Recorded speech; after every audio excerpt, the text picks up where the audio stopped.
কথায় আছে গাধা কি খায়, পানি খায়, তবে নাকি খোলাইয়া খায়।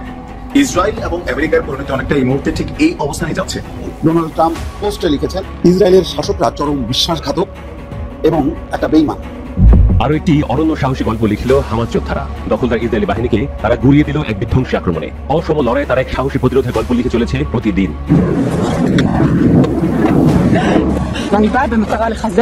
কড়া সতর্কতার পাশাপাশি গ্রেফতার করা হয়েছে 700 জনকে।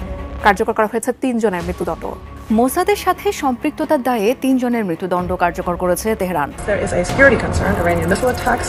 আর এভাবে গোমর ফাঁস করে দিলেন ইসরায়েলের। সম্মানিত দর্শক, আসসালামু আলাইকুম। নতুন একটি ভিডিওতে আপনাকে স্বাগতম। ইরানের কাছে নাকানি চুবানি খাওয়ার পর অবশেষে প্রাণ ভয়ে যুদ্ধবিরতিতে গেছে ইসরায়েল। যুদ্ধবিরতির মাঝেও একের পর এক সুখবর দিচ্ছে ইরান। যুদ্ধবিরতির মাঝে চারদিক থেকে দুঃসংবাদ পাচ্ছে ইসরায়েল। খামেনির কঠিন অ্যাকশনে দিশেহারা নেতানিয়াহু। ইরানের কাছে মাথা নত করতে বাধ্য হয়েছে ডোনাল্ড ট্রাম্পও। মোসাদ এজেন্ট সন্দেহে ইরানে গ্রেপ্তার 700, 3 জনের মৃত্যুদণ্ড কার্যকর। প্রতিশোধ নেওয়ার চেষ্টা করতে গিয়ে ধরা খাচ্ছে মোসাদ। ইরান থেকে মোসাদকে চিরতরে নির্মূল করতে কঠিন অ্যাকশন নিল ইরান সরকার।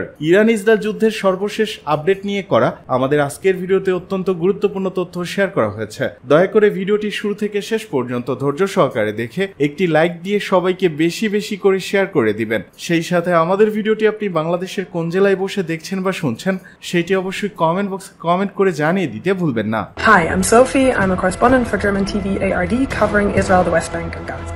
ইসরায়েল কিভাবে যুদ্ধের সংবাদ নিয়ন্ত্রণ করত তা জানাচ্ছিলেন সেখানে কাজ করা এক জার্মান সাংবাদিক। আর এভাবে গোমর ফাঁস করে দিলেন ইসরায়েলের। সামাজিক মাধ্যমে ছড়িয়ে দেওয়া ভিডিওতে তিনি জানান, সামরিক ঘাঁটি ধ্বংসের খবর প্রকাশ করতে দেয় না ইসরায়েল। ইরানি পাল্টা হামলার পর ইসরায়েলি সামরিক ঘাঁটি ধ্বংস বা সেনাবাহিনীর ক্ষয়ক্ষতি নিয়ে সাংবাদিকদের কিছুই প্রকাশ করতে দেয়া হয় না, শুধু বেসামরিক হতাহতের খবরই প্রকাশের অনুমতি মেলে। এর মূল উদ্দেশ্য হল বিশ্ব জনমতকে বিভ্রান্ত করা এবং ইরানের কাছে ইসরায়েলি সামরিক পরাজয়ের বাস্তবতা আড়াল করা। পশ্চিমা, বিশেষ করে ইসরায়েলের যুদ্ধ কৌশলের অন্যতম দিক হল নিজেদের ব্যর্থতা গোপন করা এবং শত্রুপক্ষের ব্যর্থতা ও সীমাবদ্ধতার সংবাদ বড় করে প্রকাশ করা। ইরানের সাথে 12 দিনের যুদ্ধেও ঘটেনি এর ব্যত্যয়, বরং শত্রুপক্ষ ইরান হওয়ায় অনেক খবর ও ঘটনা ফুলিয়ে ফাঁপিয়ে প্রকাশ করেছে ইসরায়েল ও আমেরিকা। আর এ তথ্যগুলো সারা বিশ্বে ছড়িয়ে দিয়েছে তাদের নিয়ন্ত্রিত গণমাধ্যম CNN, BBC, Fox news, Reuters, AP, AFP ইত্যাদি। ফলে প্রতিপক্ষ ইরানের সফলতার খবর তাৎক্ষণিকভাবে পায়নি গোটা বিশ্ব। তবে যুদ্ধবিরতির পর ঠিকই প্রমাণ পাওয়া গেল ইরানের সফলতা ও এগিয়ে থাকা। 12 জুন বৃহস্পতিবার দিনগত রাতে আক্রান্ত হওয়ার পর ইরানের সর্বোচ্চ নেতা বলেছিলেন তাদের জীবন তিক্ত হয়ে উঠবে। 12 দিনের মাথায় ঠিকই পাওয়া গেল নেতার বক্তব্যের প্রমাণ। সত্য প্রমাণিত হলো তার ভবিষ্যৎবাণী। বিশেষ করে 24 জুন সকালে বিরতির ঠিক আগে ইরানের মিসাইল হামলায় ভয়াবহ ক্ষতির মুখে পড়ে ইসরায়েল। দিনব্যাপী উদ্ধার অভিযানেও ধ্বংসস্তূপ থেকে বের করা যায়নি অনেককে। বিভিন্ন সূত্রে জানা যায়, দীর্ঘ দক্ষিণ ইসরায়েলের বীর সেবায় ইরানের হামলায় নিহত হন অর্ধশতাধিক, যাদের উল্লেখযোগ্য অংশ সামরিক বাহিনীর সংশ্লিষ্ট। এর দুদিন আগেও ইরানি হামলায় বড় ধরনের ক্ষতির মুখে পড়ে বীর সেবার সরকা হাসপাতাল। সরকা হাসপাতাল হচ্ছে অনেকটা বাংলাদেশের কম্বাইন্ড মিলিটারি হসপিটাল বা CMH এর মতো, যেখানে সামরিক বাহিনী সংশ্লিষ্টদের চিকিৎসা সেবা দেয়া হয়। আকাশ থেকে তোলা ফুটেজে দেখা যায় ইরানের ক্ষেপণাস্ত্র হামলায় ঝাঁঝরা হয়ে যায় ইসরায়েলের বীর সেবা। শুধু বীর সেবা নয়, প্রধান বন্দর নগরী হাইফা, রাজধানী তেল আবিব, প্রধান বিমানবন্দর বেন গুরিয়ন, বৃহত্তম বিমানঘাটি নেভাতিম, দক্ষিণের সমুদ্র বন্দর হাইফা, অবকাশ কেন্দ্র ও আবাসিক শহর আশদোদ, আশকেলনও বাদ যায়নি ইরানি মিসাইল হামলা থেকে। ইরানের কাছে পর্যদস্ত হওয়ার পর আবারও পুরনো পন্থায় ইরানকে ঘায়েলের চেষ্টা করছে ইসরায়েল। মোসাদের গোয়েন্দা বাহিনী দিয়ে ইরানে চোরাগুপ্তা হামলা, বোমা বিস্ফোরণ বা নাশকতার চেষ্টা চালিয়ে যাচ্ছে ইসরায়েল। তবে এ কাজে সফলতার হার আগের তুলনায় কম। ধরাও খাচ্ছে অনেক মোসাদ সদস্য। ইরানে ইসরায়েলের হামলা ও টার্গেট কিলিং এর ক্ষেত্রে সফলতা এনে দিচ্ছিল ইরানের ভেতরে থাকা মোসাদের এজেন্টের নির্ভুল তথ্য সহায়তা। মোসাদের হয়ে সেই কাজটি করেছিল ইরানি নাগরিকরাই।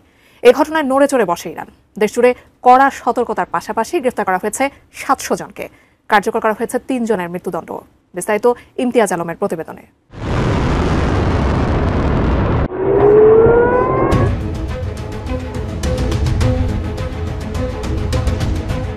ইরান ইসরায়েল 12 দিনের যুদ্ধে ইসরায়েলের গুপ্তচর সন্দেহে ইরান জুড়ে গ্রেফতার করা হয়েছে 700 জনকে। বুধবার ইরান সরকারের ঘনিষ্ঠ ফার্স্ট নিউজ এজেন্সির বরাত দিয়ে এই তথ্য জানিয়েছে মার্কিন সংবাদ মাধ্যম CNN।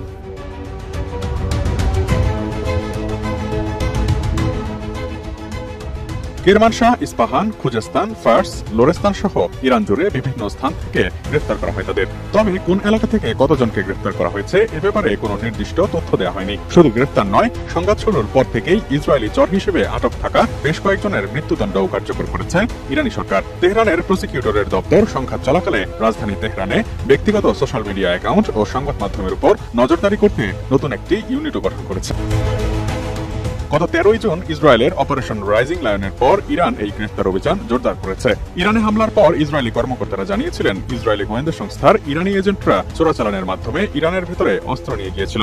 ইরানের ভেতরেই গড়ে তোলা হয়েছিল অভিযান পরিচালনার ঘাঁটি। এদিকে গত সপ্তাহে ইরানের একটি শহরে গোপন সামরিক স্থাপনা থেকে 200 কেজি বিস্ফোরক, আত্মঘাতী ড্রোন লাঞ্চার, ড্রোন তৈরির সরঞ্জাম সহ অন্যান্য যন্ত্রপাতি উদ্ধার করে ইরানের বাহিনী। উদ্ধার হওয়া এসব সরঞ্জামের একটি ভিডিও ফুটেজ প্রকাশ করেছে রাষ্ট্রীয় সংবাদ সংস্থা ফার্স নিউজ। এরপরই নড়েচড়ে বসে ইরান। দেশ জুড়ে ব্যাপক নজরদারি বাড়ানো হয়।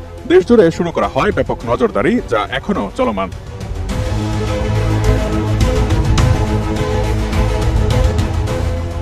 সম্প্রতি ইরান সরকারের ঘনিষ্ঠ নূর নিউজ একটি সতর্কতামূলক পোস্টার প্রকাশ করেছে, যেখানে বলা হয়েছে যেসব ব্যক্তি রাতেও মাস্ক, টুপি বা সানগ্লাস পরিধান করেন, প্রায়ই কুরিয়ারের মাধ্যমে পার্সেল নেয়, তাদের সন্দেহের চোখে দেখার পরামর্শ দেওয়া হচ্ছে। এদিকে ইরানের বিচার বিভাগের প্রধান গোলাম হোসেন মোহসেনি হুঁশিয়ার করে বলেছেন, যদি এমন কাউকে ধরা হয় যিনি ইসরায়েলের সঙ্গে সহযোগিতা করেছেন, তাহলে যুদ্ধ পরিস্থিতির পরিপ্রেক্ষিতে তাকে দ্রুত বিচারের মুখোমুখি করে দ্রুততম সময়ের মধ্যে শাস্তি নিশ্চিত করা হবে। এদিকে মোসাদের এজেন্ট অভিযোগে 3 নাগরিকের মৃত্যুদণ্ড কার্যকর করেছে ইরান। ইসরায়েলের গোয়েন্দা সংস্থা মোসাদের হয়ে গুপ্তচর বৃত্তির অভিযোগে তাদের বিরুদ্ধে এই সাজা কার্যকর করা হয়। তবে ঠিক কবে বা কখন তাদের গ্রেফতার করা হয়েছিল তা জানানো হয়নি। 25 জুন বুধবার এই তথ্য জানিয়েছে সংবাদ মাধ্যম আল জাজিরা। সংবাদ মাধ্যমটি বলছে, বুধবার সকালে উত্তর পশ্চিম ইরানের তুরস্ক সীমান্তবর্তী শহর উর্মিয়ার একটি কারাগারে তাদের মৃত্যুদণ্ড কার্যকর করা হয়। প্রতিবেদনে বলা হয়, এই 3 জন বিশেষভাবে প্রশিক্ষিত গুপ্তচর হিসেবে কাজ করছিলেন এবং মদ্যপানযোগ্য পণ্যের চালানের আড়ালে দেশটিতে হত্যাকাণ্ডের সরঞ্জাম পাচার করছিলেন। দেশটির বিচার বিভাগ সম্পর্কিত অনলাইন নিউজ পোর্টাল মিজান অনলাইনের প্রতিবেদনে এই তথ্য জানানো হয়। তাদের বিরুদ্ধে ইসরায়েলের সঙ্গে সহযোগিতার মাধ্যমে আল্লাহর বিরুদ্ধে যুদ্ধ ঘোষণা এবং পৃথিবীতে অশান্তি ছড়ানোর অভিযোগ আনা হয়েছিল, যা ইরানে সর্বোচ্চ শাস্তিযোগ্য অপরাধ। 21 জুন 2025 আমেরিকার প্রস্তুতি নিচ্ছে ইরানে হামলা চালানোর। আমেরিকার টার্গেট ইরানের পরমাণু গবেষণা কেন্দ্রগুলোকে ধুলোয় মিশিয়ে দেওয়া। আর এই মিশনে বোমারু বিমানের সাথে বের করা হয়েছে F-117 নাইটহক যুদ্ধ বিমানকে। এই সেই যুদ্ধ বিমান যাকে পৃথিবীর মানুষ আগে কোনো মিশনে যেতে দেখেনি, শুধু কেবল নাম শুনেছে। এটাকে আমেরিকার আর্মিরা অদৃশ্য ভূত বলে ডাকে। এই যুদ্ধ বিমানটি যেমন ভয়ঙ্কর তেমনি রহস্যময়। এটাকে বিশ্বের সবচেয়ে আধুনিক স্টেলথ যুদ্ধ বিমান হিসেবে দেখা হয়, কারণ এই যুদ্ধ বিমানকে রাডারে একটা ছোট মৌমাছির মতো দেখায়। রাত 3:13 হঠাৎ করে রাডারে ধরা পড়ে এক বিশেষ কিছু একটা ইরানের বর্ডার ক্রস করেছে, এতটুকু বোঝা যাচ্ছে। তবে অন্য সব দেশের মতো ইরান বোকার মতো বসে থাকেনি। তারা খুবই সতর্ক ছিল এবং তারা বুঝতে পেরেছিল কিছু একটা তাদের দিকে এগিয়ে আসছে। নাইটহকের নাম শুনলেই সারা বিশ্ব কাঁপে, কারণ এই প্লেনটা রাডার থেকে যেমন অদৃশ্য তেমনি ভয়ঙ্কর লেজার গাইডেড বোমা বহন করে। ইরান বহু বছর ধরেই পিছিয়ে ছিল, কয়েক দশক ধরে ধীরে ধীরে উন্নত করেছে তাদের রাডার, মিসাইল এবং প্রতিরক্ষা ব্যবস্থা। আর আজ সেই সিস্টেমগুলো প্রস্তুত ছিল এই অদৃশ্য প্লেনকে চিনে ফেলার জন্য। নাইটহক যখন সীমান্ত অতিক্রম করলো, তখনই ইরানের আধুনিক P-18 রাডারগুলো সতর্ক হয়ে গেল। শুধু তাই নয়, ইরানের এয়ারফোর্স গভীর জঙ্গলে, পর্বতের গায়ে এবং বিভিন্ন গোপন এয়ারবেস থেকে সজাগ নজর রেখেছিল আকাশে। প্রথম দিকে নাইটহক যেমন নিজেকে রাডারে ছোট পাখি হিসেবে ছদ্মবেশ দিয়েছিল, তেমনি ইরানের কম্পিউটার সিস্টেম আর পাইলটরা ছিল অভিজ্ঞ। তারা জানতো যেদিন এই অদৃশ্য প্লেন ধরা পড়বে সেদিন কিছু একটা হয়ে যাবে। ইরানি রাডার অপারেটররা রাডারের স্ক্রিনে ছোট ছোট দাগ খুঁজছিলেন। তারা ধৈর্য ধরে অপেক্ষা করছিল। আর হঠাৎ এক মুহূর্তে স্ক্রিনের এক কোণে ঝলমল করে উঠল এক অদ্ভুত সিগন্যাল, একটা ছোট্ট অস্পষ্ট দাগ। এটা নাকি সেই নাইটহক। ইরানের এয়ারফোর্স এটাকে ভয় পাওয়ার থেকে তারা এটাকে চ্যালেঞ্জ হিসাবে নিয়েছিল। ইরানের প্রতিরক্ষা বাহিনী দ্রুত তাদের মোবাইল এয়ার মিসাইল ইউনিটগুলোকে মোতায়েন করলো। ড্রোন, মিসাইল, রাডার সব একসঙ্গে কাজ করলো। নাইটহক চেষ্টা করলো বিভিন্ন কৌশল অবলম্বন করতে। তারা জানতো আমেরিকান কোনো ফাইটার জেট তাদের আকাশে ঢুকে থাকলে এমনটাই হওয়ার কথা। একটু একটু করে কম্পিউটারে নাইটহকের অবস্থান আর গতিবিধি বুঝতে পারলো ইরান। তাদের আধুনিক লেজার গাইডেড মিসাইলগুলো প্রস্তুত হলো আর নির্দেশ দেওয়া হলো লক অন করতে। যখন নাইটহক বোমা বের করলো, তখনই রাডারে পুরোপুরি স্পষ্ট ধরা পড়লো। এটাই ছিল সেই সুযোগ যা ইরানি এয়ারফোর্স চেয়েছিল। মিসাইল ছুটে গেল আকাশে, দ্রুত গতিতে চলে গেল মেঘের আড়ালে। নাইটহক পাইলট চেষ্টা করলো এড়িয়ে যেতে। উঁচুতে ওঠা, ডানে বামে বেঁকে যাওয়া গতি আর 90 ডিগ্রিতে বাঁক নেওয়ার কারণে মিসাইল নাইটহককে মিস করে গেল। আর এই সুযোগেই বেশ কয়েকটা মিসাইল গিয়ে পড়লো ইরানের পরমাণু গবেষণা ঘাঁটিতে।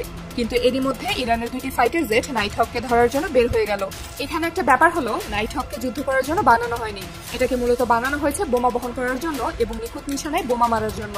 এই কারণেই ইরানি ফাইটার জেট এটাকে অ্যাটাক করলে সে কিছুই করতে পারবে না। আর ঠিক এই সুযোগটাই নিল ইরান। টানা 6 মিনিট ইরানের দুটি ফাইটার জেট নাইট হককে তাড়া করলো। ইরানের ফাইটার জেট চালানো পাইলটরা জানে আমেরিকার এই নাইট হক যদি কোনোভাবে ইরানের আকাশ সীমা একবার পার করে ফেলে তাহলে তারা আর কোনোভাবেই তাকে ধরতে পারবে না। তাই দুইজন পাইলট দুই দিক থেকে ধাওয়া করতে থাকলো। ইতিমধ্যে আমেরিকার হোয়াইট হাউসে পৌঁছে গেছে এই খবর। এরই মধ্যে ইরানের একজন পাইলট নাইট হকের দিকে মিসাইল লক করে ফেললো। আর তারপরে ডিরেক্ট হিট, নাইট হকের একটা ডানা ভেঙে পড়লো। আর কিছুক্ষণ পরেই এটা মাটিতে মিশে গেল। এই যুদ্ধ শুধু একটা প্লেন ধ্বংসের গল্প নয়, এটা ছিল ইরানের এক জমানো শক্তির পরিচয়, যা কিনা আধুনিক প্রযুক্তি আর ইরানের ঘুরে দাঁড়ানোর ফলাফল। 21 জুন 2025-এর সেই রাত ইরানের ইতিহাসে লেখা থাকবে। কিন্তু দুঃখের ব্যাপার হলো, আপনি শুধু বেশ কিছু আন্তর্জাতিক গণমাধ্যমে কেবল এই খবর জানতে পারবেন, কারণ আমেরিকা বা ইসরায়েল কখনোই চায় না তাদের যে ক্ষয়ক্ষতি হয়েছে সেগুলো মিডিয়ার সামনে আসুক।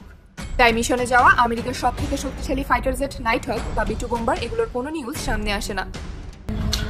কথায় আছে গাধা কি খায়, পানি খায়, তবে নাকি খোলাইয়া খায়। ইসরায়েল এবং আমেরিকার পরিণতি অনেকটা এই মুহূর্তে ঠিক এই অবস্থানই যাচ্ছে। গেল 12 দিনের যুদ্ধ, অনেকগুলো মানুষের মৃত্যু, ইরানকে তামা করার চেষ্টা হলো, বিপরীতে কি হলো, ইসরায়েল ছেদা হয়ে গেল। আমেরিকা মাঝখান থেকে সারা পৃথিবীর কাছে একটা ভিলেন ক্যারেক্টার হয়ে গেল ইরানের মধ্যে, একটা মানে উস্কানিমূলক তার অ্যাক্টিভিটিজের জন্য। আরবদের চরিত্রটাও সামনে চলে আসলো যে কে আসলে কার পক্ষে দেখেন, তাই না? তো এই সকল কিছুর পরে যেটা মূল টার্গেট ছিল ইরানের পরমাণু কর্মসূচিকে আটকানো, যেটা নিয়ে ট্রাম্প গত 10 বছর স্বপ্ন দেখেছে, এবার ক্ষমতায় আসার পর বাস্তবায়ন করার চেষ্টা করছে। But at the end of the day ইরানের ঘোষণা শুনছেন, আসেন দেখি কি বলছে।